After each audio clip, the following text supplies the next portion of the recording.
Hi guys! Kumusta po sa inyong lahat? So for today's video ay samahan niyo po ako magluto nitong ating brunch. So meron lang po tayo dito itlog and pork and beans and magpiprito din po tayo ng saging na saba. So itong ating saging na saba guys is hubal na or medyo pahinog na ng konti. So pag nagpiprito po ako ng saging, nilalagyan ko yan ng konting asin para may konting alat. Konti lang naman guys. So, para may masarap lalo yung ating saging na saba. So, nag-aagaw yung tamis ng ating saging and may konting alat. So, talagang masarap po talaga to guys. So, ayan na nga. At babalibalik din lang natin ito. At ayan yung ating first batch. At ilagay na rin natin yung ating second batch. So, iprito na rin natin ito guys. So, medyo naano po kami ng nasawa. Charot. Naano kami ng meat. Kaya, ito na po muna ang ating ulam. Ayan. So, pwede po tayong hindi na rin kumain ng kanin or pwede pa rin naman pong kumain ng kanin. Ayan. So, kaya nagprito na rin po ako ng saging na saba. Ayan. Instead na kumain ng kanin, ay iyan na lang pong saging na saba ang aking kakainin.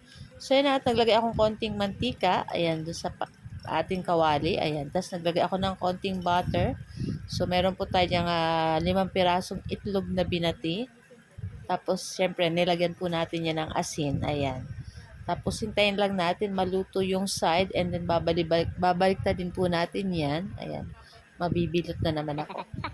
So, madali lang naman po itong lutuin. Itong ganitong luto is napaka-simple lang na ulam. Syempre, napakasarap po. Kung di nyo pa po na-try itong ganitong omelette na may pork and beans, nako guys, try nyo po ito at talagang masarap. At kahit po yung mga anak nyo, magugustuhan din po ito kasi syempre masarap po ang pork and beans.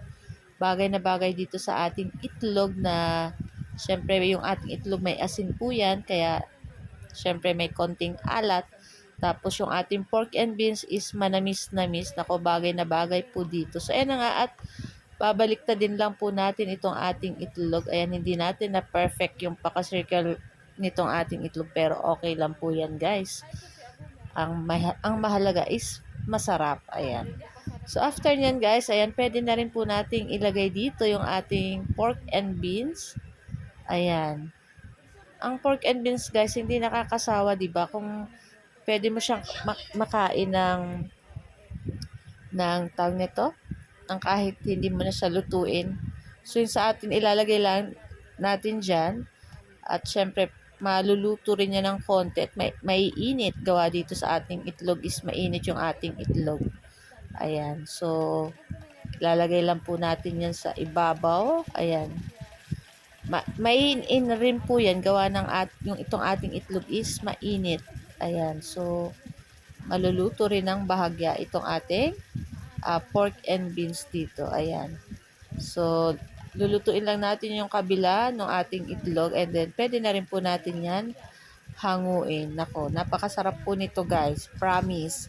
Magugustuhan nyo po ito. Kaya pag try nyo pong lutuin ito, ayan, i-comment nyo po sa akin kung nasarapan kayo guys. Ayan. So, ayan na nga at luto na itong ating pork and beans na may omelette. Saka yung ating saging na saba. So guys, ito lang po ang aming video today. Paki-like po and paki-share. Thank you.